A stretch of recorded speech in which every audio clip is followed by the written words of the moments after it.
just finished up our Mark Twain author study. So I am going to share with you guys what we used, what we thought, and what we didn't like or what we did like.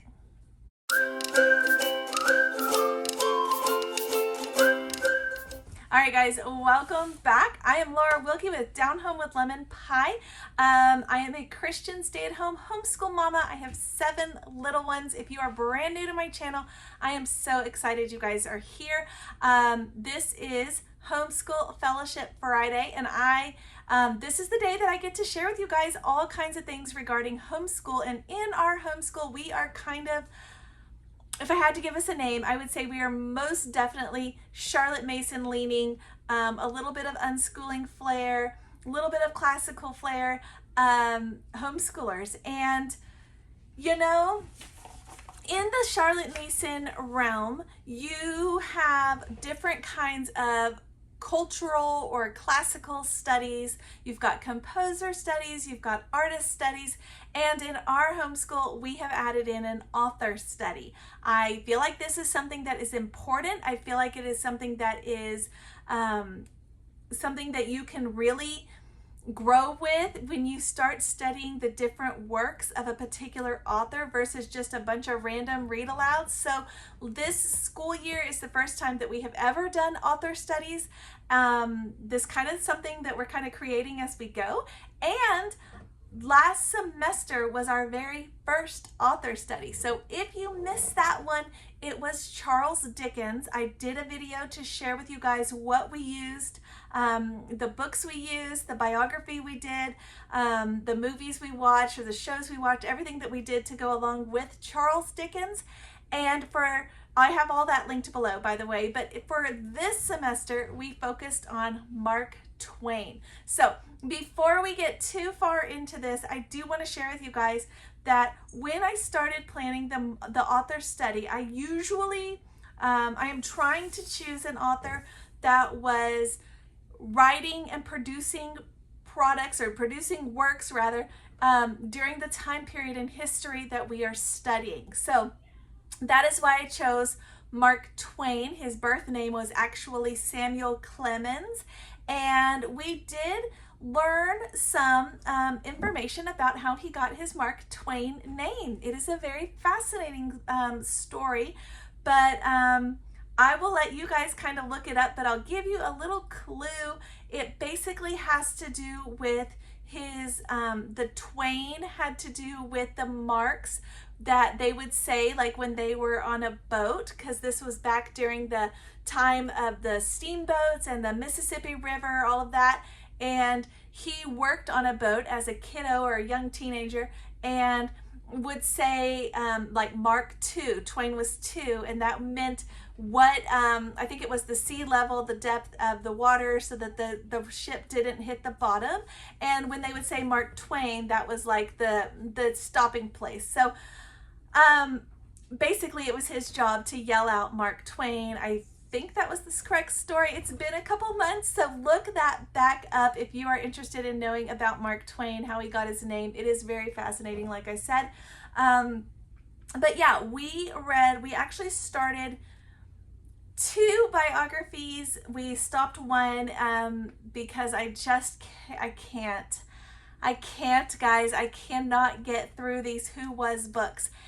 Originally, when I was selecting this author study and I was picking it at the beginning of the school year and I was trying to buy up all the things I would need so I wouldn't have to buy them throughout the year, I couldn't really find a good Mark Twain book that was short like what I was looking for. I wanted something that was short so we'd have plenty of time to read all of his works that I wanted to cover as well. And I had 3 books that we wanted to cover plus his biography. So I didn't want one that was too long.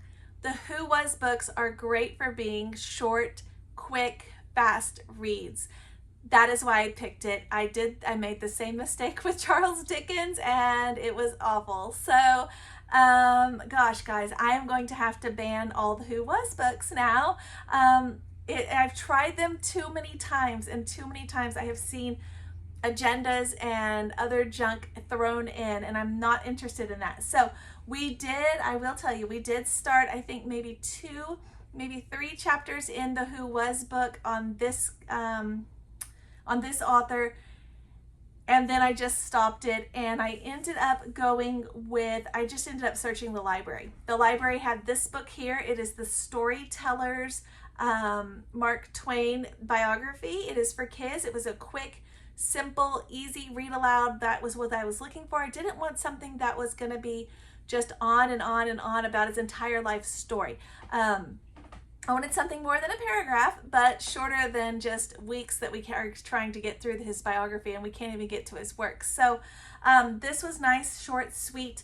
If you are wanting to do, however, like a Mark Twain author study maybe that takes the whole school year or incorporated in, this book here looks like it's going to be really good. It does have the life and times of Mark Twain, so that might be really fun to do. And it has activities if you are into that. So I did want to recommend that. And also this one here, the Mark Twain's World. This one also looked really good. But our library had the Storyteller's one, so that's the one I went with. You know what? Mark Twain is an interesting character. His stories are very interesting to, particularly to boys, so that is one thing that I was looking for. They are considered classics. They do have a good grasp, I feel, of right and wrong. They're very good with humor. They're adventurous. They're exciting. There is, they are classical book, like classic books that were written back in the 1800s. Tom Sawyer was written in 1876, and Huckleberry Finn, which is the sequel to that, was written in 1884. So back then, some of the things that we might be more cautious with our kids, or some people might be, were just normal everyday things in literature and in life. So yes, there are people who get killed in his books. There are, there's theft, there's robbers, there's runaway stuff, there's all of that kind of inside of it. So with that knowledge, I do advise, if that is something that your family is cautious of, or something that maybe you have particularly sensitive children, I will advise that perhaps you either pre-read or, I don't know, maybe do them like I did. I did them as read aloud, so we were able to, if there was something I needed to edit, I could have. Now, I did not have to edit for any of the books that we read because we did do the abridged versions.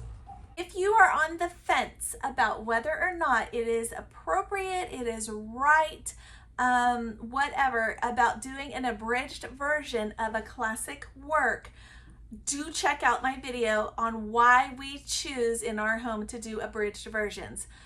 Whether or not, whichever way you lean, do check out that video. It will help you. It will give you encouragement, I promise. It is linked below. It is also in my Homeschool Fellowship Friday playlist. Not all abridged versions are treated the same way, I will say that. And though in that video, I do recommend to you guys which publishers, I guess, of abridged versions we have found to be good editions. So if you need that as well. Now, like I said, I did want to read 3 of Mark Twain's works because I wanted to read the 2 obvious classics, Tom Sawyer and Huckleberry Finn. Of course, the kids I knew would love those, so I wanted to read both of those, but I wanted to read something that was a little different, maybe something that we weren't as familiar with, something that wasn't as maybe well known. And actually this story was brand new to me years ago, maybe 5 years ago, and I'm gonna tell you guys later where I first heard this story. Not exactly proud of where I first heard this story, but anyway, we chose The Prince and the Pauper as the second choice, and way back when, I did not realize it was written by the same author as Tom Sawyer and Huckleberry Finn. So I am excited that we have now shared that information with our kiddos, that they have a taste, a feel. Even my 4-year-old twins know these stories. They listened to them. Some of the stories or some of the chapters they were in and out, maybe missed sections of it. We did do some TV stuff where we watched animated series. I'll talk about these all in a minute. And we watched movies that went with them. I'll tell you which ones we watched. But so they have a very familiar, they have a very good familiar idea, I guess, of these stories and what the kind of basic story is. So that I was excited for. Now, I did do, let me see, after I did the biography, I did I do Tom Sawyer first, right? Yes, I did Tom Sawyer first because that's the first one. I did use this version here, the Classic Starts. I did purchase it because I want these in our collection. So this is The Adventures of Tom Sawyer retold from the original Mark Twain. I like this. It has pictures frequently throughout the story, and of course now I can't find one for you guys. Oh, I just passed one, but it does have cute little pictures throughout this story, especially for my two guys, my 8, they were 8 now he's 9. My oldest son is 9 now, but they were 8 and 7 at the time that we read this, the beginning of this year, and they were totally into this. This has the 2 boys. They are, they get lost in the cave. There's treasure. There's a robber. There's a crime that they see. They get to solve it. They get to see a murder. Yeah,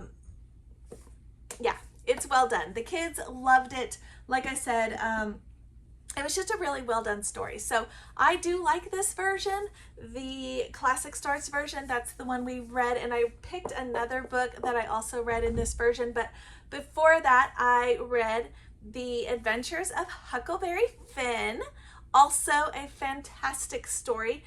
This one is really good if you are starting in on like if you're doing any kind of talking about the riverboats that came down the Mississippi with the big wheels, if you're talking about that, if you are talking about slaves or slaves that were trying to get away, any of that kind of information, super good, kind of in a good little accompaniment for that if you are just as a good read aloud. Even if you're not doing an author study, if you're just studying that time in history, this is a good one. So this was The Adventures of Huckleberry Finn. I hear a lot of people get, all twisted about it because they don't like that in some parts of this may have dated language for what we refer to Black people as. I hear that these books, in some cases, are being removed. They are being removed from curriculum or even from complete libraries.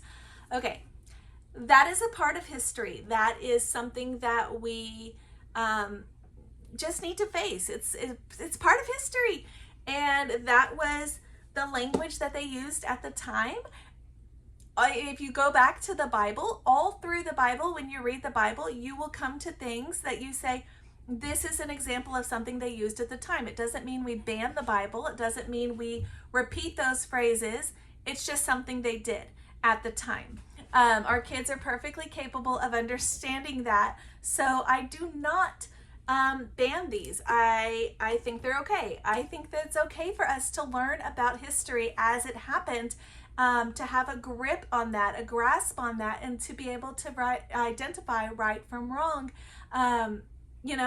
I think it's okay. So yes, we did still read this as is.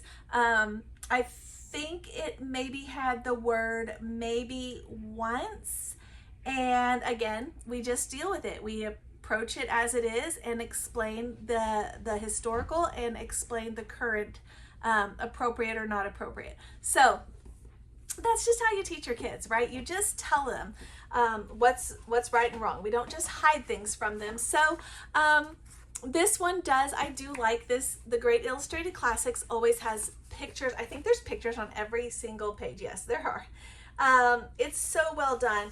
I love the pictures because if it's something like this, you can use it to show what you're talking about, to show an example of those kinds of boats, or to show, whatever they're talking about. There were some, I guess we would call, I don't remember what they called them, but we would call them probably like homeless people or gypsies, hobos, those kinds of things running around that they get washed up with. Again, adventure, excitement. There's just all kinds of things going on in this book. Great book. My girls enjoyed it too, but my boys especially loved it. And I'm so glad that we were able to share this with them. It's a good one. It's a good one. I personally, as a mom, am inspired having read the abridged versions of both of these. As an adult now, I am inspired to read the full version. So that might be coming up on my personal book list in the future or near future. I don't know, but yeah, I thought they were well done. So the next one that we read, guys, was The Prince and the Pauper. I told you I chose another from the Classic Starts collection like this. And yeah, this is a great story. I did not know this story was Mark Twain. I did not know it was written originally. I did not know that it was written by the same person who wrote the other two books, Huckleberry Finn and Tom Sawyer. So when I started doing research and I was thinking, oh, that's a great choice because it's so different from these two. Those two are full of adventure and runaway and all these things. And this kind of has that, I guess, but this one has a royalty aspect. If you're not familiar with this story, you've got two boys, a poor boy and a prince. They look very, very similar. They end up kind of meeting and getting flip-flopped. They decide to try on each other's clothes. They get mixed up and they spend the next several weeks in the lives or in the shoes of the other person, and the king or the prince ends up becoming king, but they don't realize he's the king, and he walks. It's hilarious actually, because he starts kind of ordering people around, but they think he's a poor boy, and it's really cute and funny. And the poor boy is in the castle trying to get out and telling him, I'm not the king, and and they're telling him all these things. They think he's just crazy in the head. It is an adorably cute story. It's well done. Mark Twain he was a great author. He did a great job writing these books, and I am happy that we were able to share them. Now, I do like to look at video versions, like movies or whatever, when it comes to reading a book. If you've been following me for a while, you do know that we love to find an animated or even a real life movie or animated series or something like that to go along with it. So I will talk to you about that in just a minute, but first I want to talk to you guys about this. I was doing some research trying to decide, was Mark Twain a Christian? And it seems like there's not a real clear picture on that. People aren't real sure. Some people say he was atheist, but it seems that the more common route is that he was not atheist.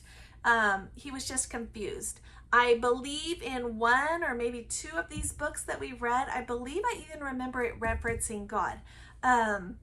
Not that that means he's a Christian, but at least he had an idea of what that was. So I did some research. In 1907, he wrote a collection of essays, called it Christian Science. Now, there was a founder for Christian Science movement or religion, and his essays were actually in part criticizing the founder. Okay, so some of the beliefs that the Christian Science movement had were not necessarily matched up with his personal beliefs. He was very hostile towards the founder. He definitely had issues with organized religion, which could very well be because organized religion at that time was very strict, and maybe he was not, believing in that part of it. I'm not really sure, but I don't know. I saw some things about maybe he was a Calvinist, like his mom was a Calvinist, and maybe he was this. I don't know. We really can't know for sure whether or not he was ever saved before he passed away.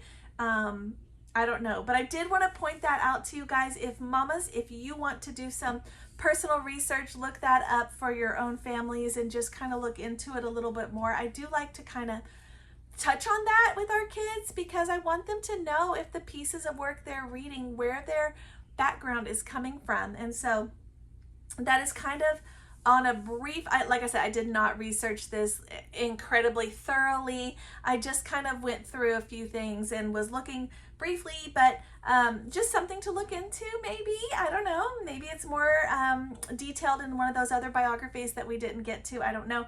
But just something to think about. Okay, so the movies. We are still, I'm going to be honest with you guys, we are still watching some of these, because some of them we started and didn't finish. Some of them we watched completely. Some of them we have on our list to watch, but we just haven't gotten to them yet.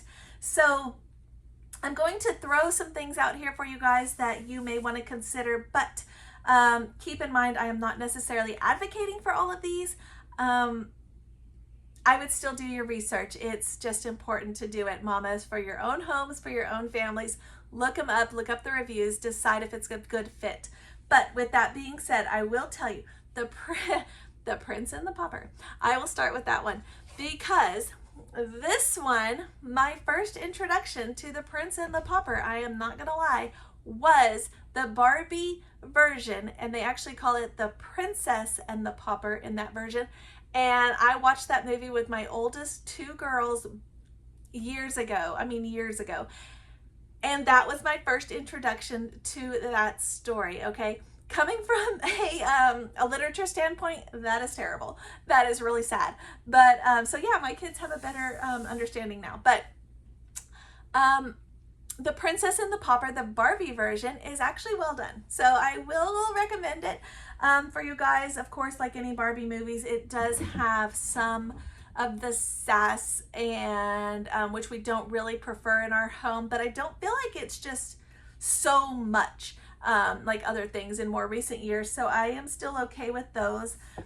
Did you know there's a Mickey Mouse version of the Prince and the Pauper? How stinking cute is that? A Mickey Mouse version. Again, I cannot stand Disney, but this Mickey Mouse version is from 1990 and is probably okay. It seems like Mickey Mouse has not jumped on the alphabet agenda train yet.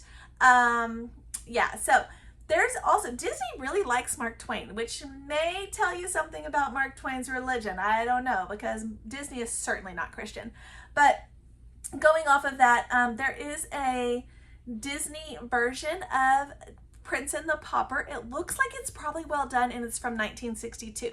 Movies in the early Disney years, I feel, are a lot better. So that one might be okay as well. We did start watching, we did not finish, the the version of Prince and the Pauper that has Alan Bates in it.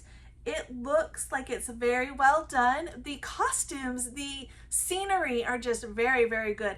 However, if we did not have a background of the storyline, I would say it's probably a little tricky to follow. So definitely do the book first. I'm just going to say, because it kind of jumped around and it wasn't really clear. Like I said, we have not finished that one. We kind of started it during a lunchtime and then the kids ran outside, so I stopped it. We did not finish it yet. Let's look at some Tom Sawyer stuff, because there's not a lot of stuff for Huck Finn as far as movies. It seems like in the movie world, for the most part, they kind of combine the two together and they call them usually Tom Sawyer. So there was a Huckleberry Finn version from 1939 that had Mickey Rooney, and that looked like it was probably really cute. I will probably go back and watch that. There was another one from 1960 and one from 1974. Both looked like they were probably well done. Adventures of Huckleberry Finn, but I don't know, guys. Okay, so Tom Sawyer. When I was a kid, we watched Tom and Huck. It had Jonathan Taylor Thomas. It was made in 1995. I was 13 years old and oohing and ahhing over Jonathan Taylor Thomas. So Tom and Huck. I do not remember this movie. I am just throwing it out there. So I don't know if it was appropriate or not.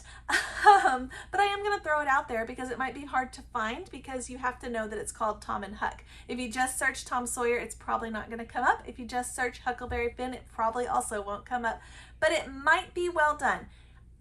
I don't remember, so don't shoot me yet.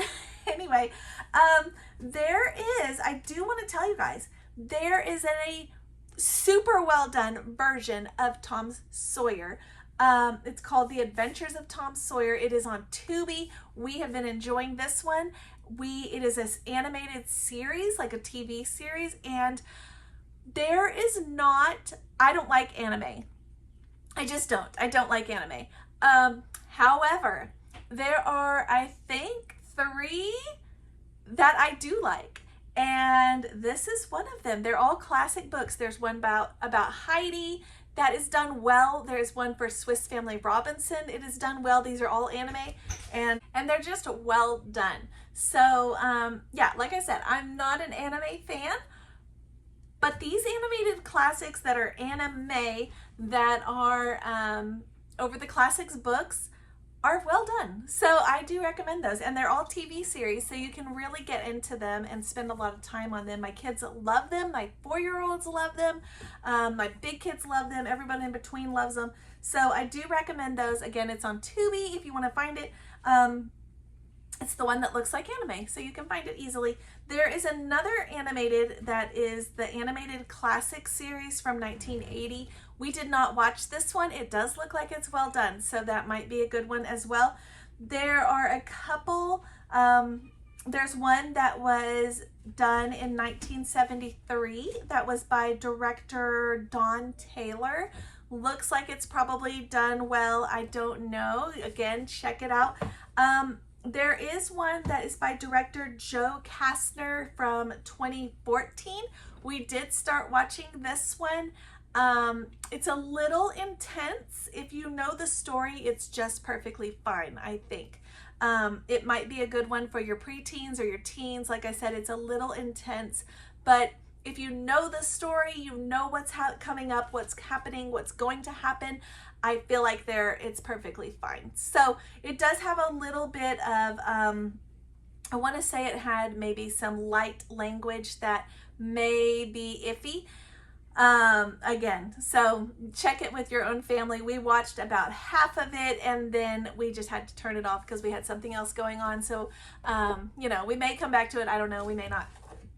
So that is our Mark Twain author study. If you missed my Charles Dickens author study, go back and check it out. It is linked below. And again, I did link the abridged video, why we choose abridged versions, why we choose them and which ones we like the best. That is also linked below if you want to look that up as well. So that wraps up our author study for this semester. I'm excited to pick out a new one or two for next year. I don't know what I'm going to pick.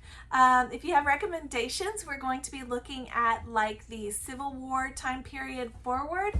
I don't know. I have several that I'm kind of thinking about.